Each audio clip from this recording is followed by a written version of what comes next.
شط اسكندرية يا شط الهوى رحنا اسكندرية رمانا الهوى يا دنيا هنية Alors permettez-moi d'inviter Robert Nagar qui va vous raconter sur un de ses livres, Chronique Alexandrine. כשאני אומר אלכסנדרינה ואלכסנדריה לא יעזור לי כלום. אני פשוט נזכר בשירים היפים באלכסנדריה של הזמר ז'ורג' מוסטקי והרומנטיקה שלו והיופי של השירים שלו והמילים שלו, איך שהוא מתאר את האווירה הבינלאומית שהייתה באלכסנדריה. לא חשוב מי אתה או מה אתה, העיקר שהיית אלכסנדרוני, היית עם אווירה חייכנית ופתוחה, פתוחה בלב, פתוחה בנפש לכל אדם באשר הוא אדם כאשר הוא נחת על אדמת אלכסנדריה. לא מצרים, אלכסנדריה היא שונה מקהיר ויש בה את האווירה הבינלאומית שלה המיוחדת. ואתם יודעים למה שאני אדבר? תנו לבוב לדבר.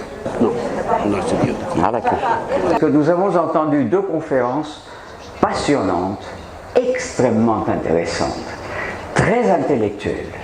Et je vais vous dire, moi je ne sais pas faire ça. Je vais essayer de vous faire rire, parce que c'est la seule chose que je sache faire. Alors, non, je veux m'excuser auprès des conférenciers qui m'ont précédé et qui vont suivre, parce que je suis d'une autre nature. Je suis tout petit à côté de ces gens-là. Par contre, malheureusement, mon livre Chronique Alexandrine que je voulais vous présenter n'est pas arrivé. Mais je veux simplement vous dire que si vous voulez lire quelque chose de drôle, il y a 3 autres livres, dont le premier qui s'appelle, comme j'ai dit hier, mais d'où êtes-vous, monsieur?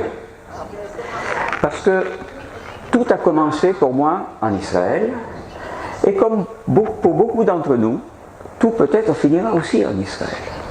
Et c'est un livre qui parle, entre autres,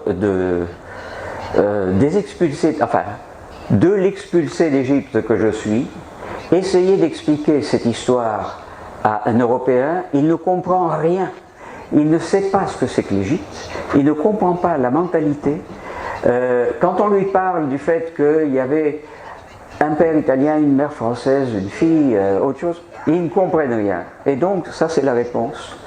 Et ça parle aussi d'une certaine demoiselle qui est là, qui est Marion, qui est ma fille, et qui a une histoire encore bien plus dramatique et tragique que la nôtre, et qui sort de l'enfer, mais elle ne le sait pas, et peut-être qu'elle le saura un jour. Et puis, ça parle aussi, enfin, il y a un autre bouquin, La joie d'avoir 80 ans. Voilà.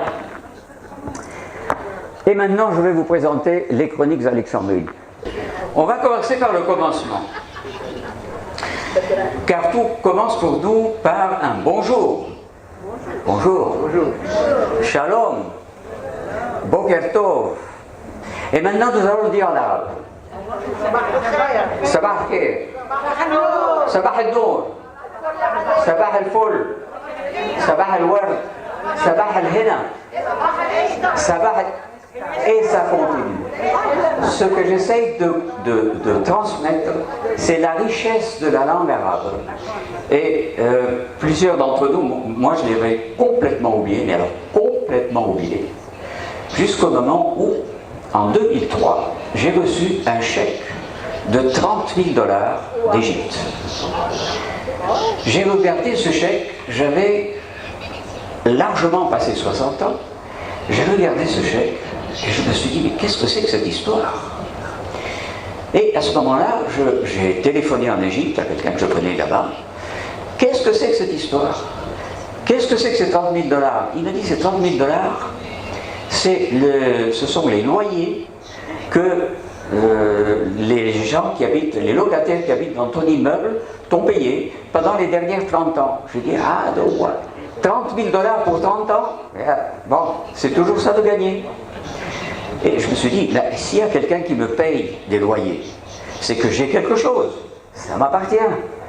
Alors, il faut vous dire que dans ma famille, avec les jeunes, on ne parlait jamais d'argent. C'était honteux de parler d'argent.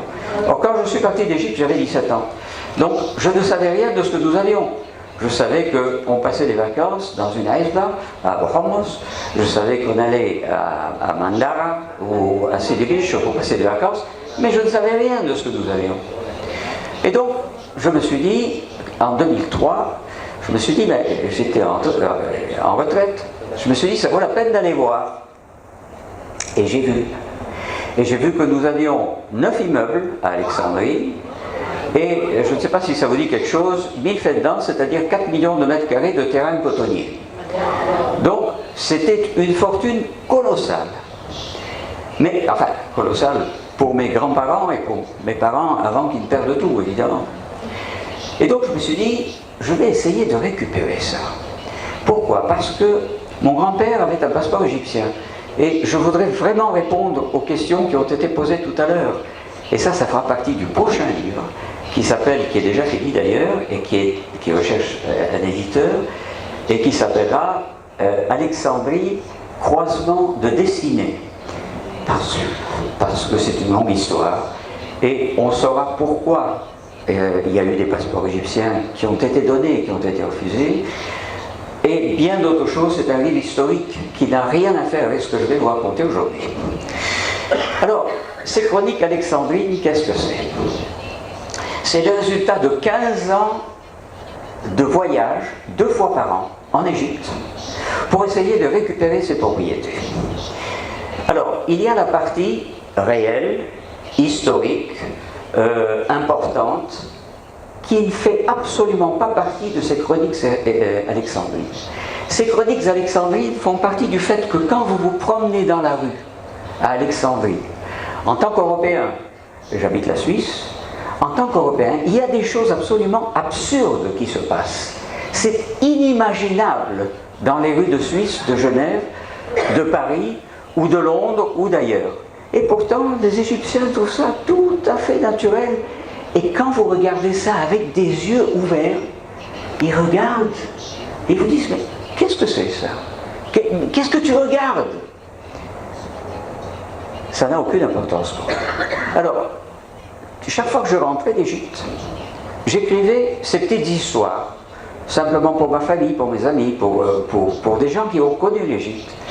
Et ils se tordaient. Et au bout d'un certain temps, j'ai un copain de classe qui habite à Tel Aviv et qui m'a dit, mais combien d'histoires tu as? Bah, j'ai commencé à compter, j'en avais plus que ça. Et il m'a dit, mais pourquoi tu ne les fais pas éditer? J'ai dit, écoute, ça c'est pour rigoler, c'est pour les copains, c'est pour la famille. Il m'a dit, non, il faut absolument que tu les fasses éditer. Et c'est grâce à lui que sont nées les chroniques alexandrines.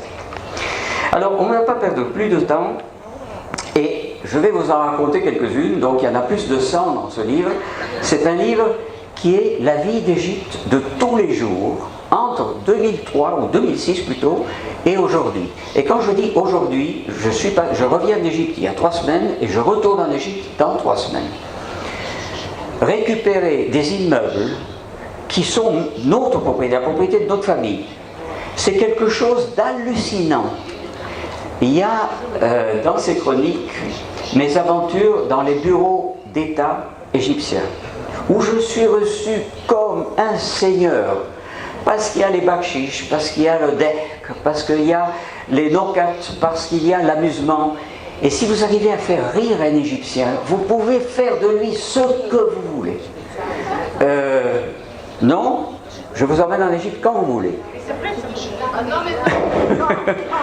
Et alors, on me dit, tu n'as pas peur d'aller en Égypte? Peur d'aller en Égypte? Je me suis promené avec une valise avec 4 millions de livres dedans, sans personne. Et je vous assure que je n'ai jamais eu peur, et je continue à n'avoir pas peur. À Alexandrie, je ne sais pas ce qui se passerait à Tanta, je ne sais pas ce qui se passerait au Caire, qui sont des villes un petit peu plus violentes peut-être. Mais à Alexandrie, il n'y a aucune peur à avoir. C'est exactement la même chose que de se trouver au mauvais endroit, au mauvais moment, à Londres, à Paris, à Berlin ou à Tel Aviv. Et les Égyptiens, je m'excuse pour ceux qui en ont souffert, mais sont tellement gentils, Et pour répondre à la question d'une personne tout à l'heure, quand vous demandez, mais qu'est-ce qu'ils pensent des Juifs? Mais madame, les 3/4 des gens à qui je parle, et maintenant je parle l'arabe presque couramment, ils ne savent pas qu'il y avait des Juifs. Ils sont d'une ignorance totale. Rien ne leur est enseigné à l'école de la période nassérienne et de l'expulsion des Juifs. J'ai été visiter une école, la maison où habitait mon cousin, avec qui je vais en Égypte, et nous sommes entrés là-dedans, et c'est devenu une école.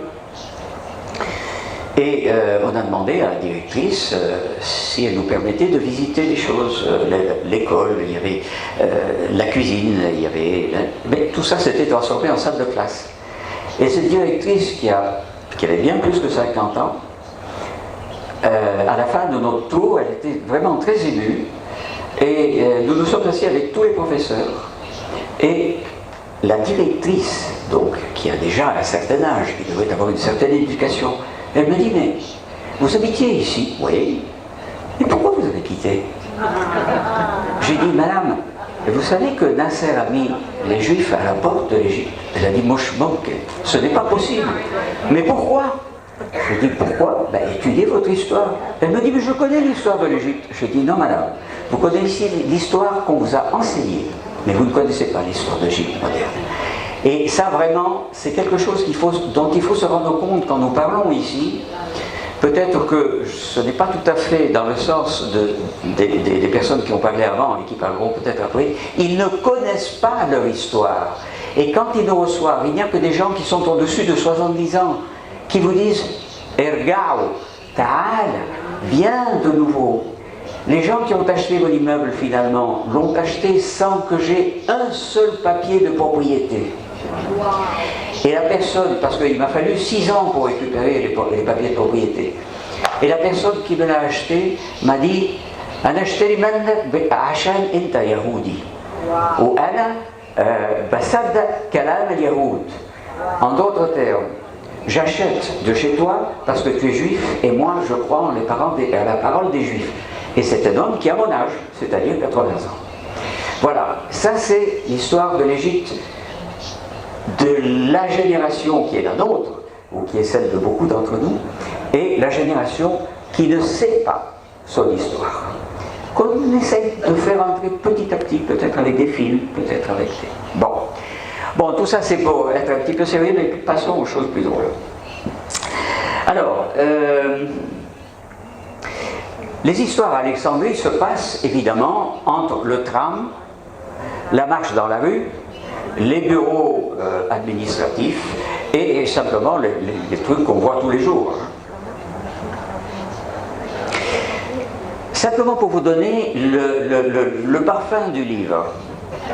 Je me promenais, j'allais sur la route d'Aboukir, pour ceux qui connaissent Alexandrie, la route d'Aboukir qui va donc du centre d'Alexandrie jusqu'à Montaza presque. Et j'avais un rendez-vous. Et je me promène dans la rue, et puis il y avait un kiosque avec un téléphone public.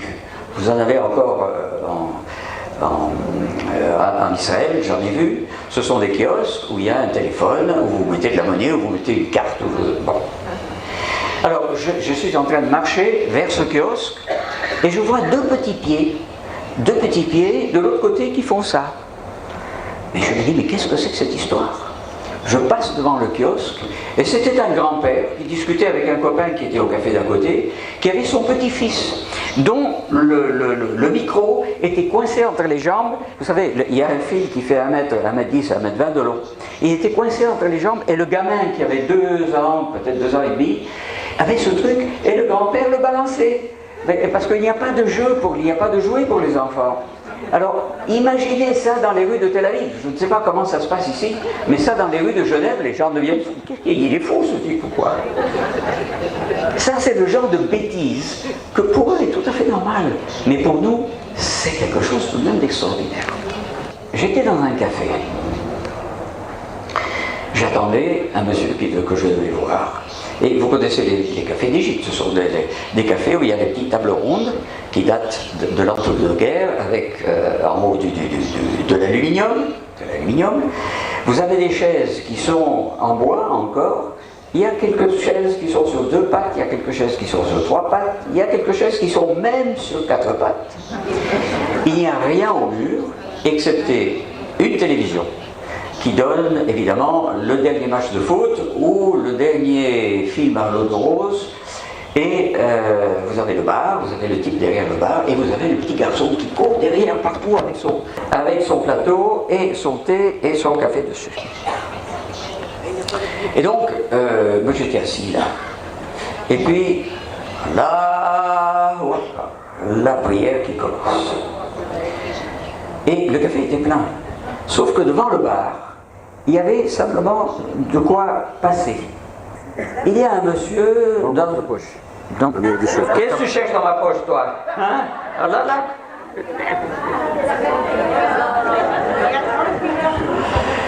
Et il y a un monsieur, alors vous m'arrêtez quand vous voulez. Tu m'arrêtes parce que je peux continuer comme ça pendant des heures. Hein? Excellent, on a vu ça. Alors il y a un monsieur dans une galabeille blanche, un gros monsieur, chauve, complètement chauve, qui met son tapis devant le bar et qui commence à prier. Et il y a un moment, vous le savez tous, où pendant la prière, on s'agenouille et on se met le front par terre. À ce moment-là, arrive, mais comme une flèche, un petit chat.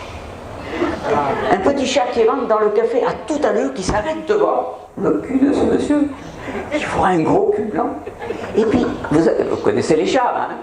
Et il y en a plein à Alexandrie. Et il avance doucement, doucement, doucement. Juste au moment où monsieur mettait sa tête vers le sol. Et ce chat avait besoin d'affection. Et il se frotte au crâne du monsieur. Je m'attendais qu'il le chasse, mais pas du tout. Il a vu un beau signe du Seigneur. Alors, il y avait le chat qui était là. Et puis, bon, la prière, enfin, le front par terre, ça dure quelques secondes. Mais tout ce que je vous raconte, ça dure quelques secondes, ce n'est pas... Et il se lève, et le chat, les 2 oreilles en l'air, une patte en l'air, et il attendait. Et puis le monsieur se remet par terre, et le chat recommence.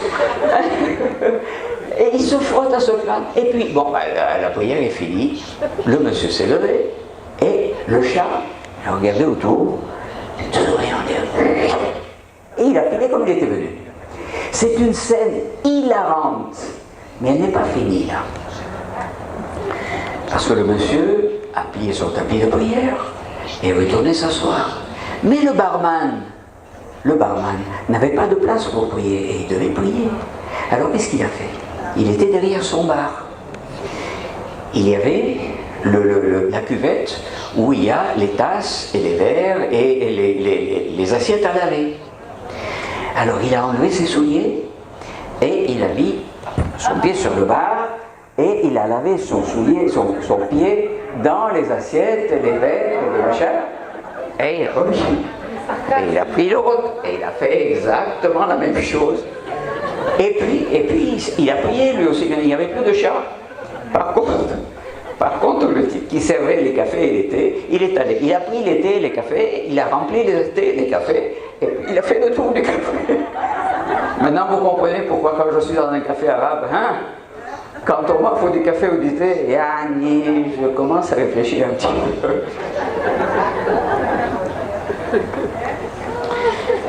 Vous voyez la rue Fouad, pour ceux qui viennent d'Alexandrie, vous voyez un petit peu où c'est? Bien. Il y a qui vient du stade d'Alexandrie, il y a une rue qui descend. Qui vient du stade d'Alexandrie, elle monte et elle redescend. Ça s'appelait la rue Néoutsos. Ça a un autre nom maintenant, je ne me souviens pas lequel. Vous arrivez à la rue Fouad, qui était de notre temps une rue où il y avait les Packard et les Studebaker qui passaient d'un côté. De l'autre côté, vous aviez les Hudson, vous aviez les machins. Et c'était une route à double trafic. Aujourd'hui, c'est une route à simple trafic où il y a tellement de trafic que vous n'avez pas traversé. Et les voitures, choum, choum, choum, choum, à toute allure. C'est vraiment suicidaire. Et à ce croisement, s'il n'y a pas quelqu'un pour arrêter le trafic, les gens qui descendent la rue des routes dans leur voiture n'arrivent pas à traverser la rue Fouad. Donc il y a un chaouiche. Chaouiche, c'est un policier. qui est là. Et à côté du policier, enfin à côté, au croisement, il y a un vendeur de journaux qui est assis. C'est un monsieur d'un certain âge, il est assis. Yani, Eskenderadi, yani, Mabsout. Ah oui, il attend que quelqu'un vienne lui acheter son journal. Et puis, il y a une voiture à âne qui vient, mais en sens contraire du trafic, évidemment. Quand vous avez une voiture à âne, vous venez en sens contraire du trafic. Et ce monsieur vendait, enfin le type avec sa voiture à âne, vendait des bonbonnes de gaz. Ces bonbonnes de gaz, alors il y a des gens qui ont plus de gaz, ils descendent leur bonbonne vide et ils remontent avec une bonbonne pleine. Le gars qui a la bonbonne de gaz, qu'est-ce qu'il fait? Il arrive, je m'excuse, mais tu devras me tenir le micro parce que là j'ai besoin de mes deux mains. Yalla oum ya habib, yalla, yani. Aywa keda ba. Ouais, aywa. Et le bonhomme, il tape sur ses bonbonnes de gaz. Ça, j'ai dû voler, hein. J'ai dû voler parce que... Reste.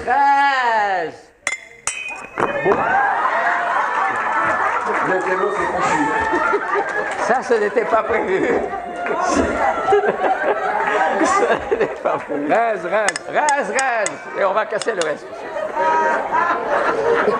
Alors, attends. Je reprends le micro. Et tu devras le tenir encore un peu. Alors, il y avait le policier. Ah, attends. Khalik Maaya.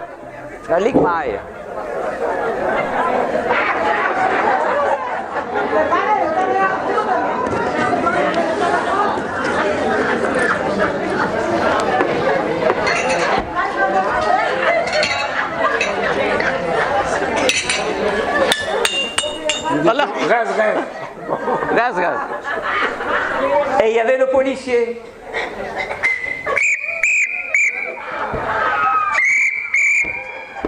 Vous croyez qu'il y a quelqu'un qui s'arrête et fout par ici et fout par là? Le policier était tout jeune, masquin, il n'arrivait pas à arrêter ce trafic. Fibae, le ma'allem qui est assis, il voit ce malheureux policier. Il se dit, masquin, il est encore jeune. Il se lève et il arrive au milieu et tout ça, ça va à une vitesse, mais vraiment il faut être là et regarder pour essayer de comprendre comment ça se passe. Il arrive au milieu du croisement après avoir traversé entre les voitures et il prend le sifflet des mains du policier. Reviens ici.